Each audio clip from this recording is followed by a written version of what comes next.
নমস্কার বন্ধুরা, আজকে আমি করব মুসুর ডালের তরকা। তার জন্য আমি নিয়ে নিয়েছি দুটো ডিম, পেঁয়াজ, টমেটো, রসুন, লঙ্কা, এক টুকরো আদা। ডিমটা আমি এখানে ভেজে নেব। ডিমটা আমার ভাজা হয়ে গেছে।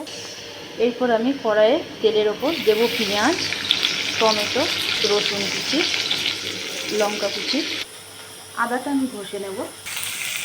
পেঁয়াজটা ভাজা হয়ে গেলে ভিজিয়ে রাখা ডালটা আমি দিয়ে দেব।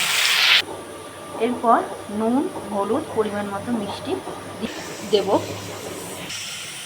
সামান্য পরিমাণ জল দিয়ে সেদ্ধ হওয়ার জন্য ঢাকা দিয়ে দেব।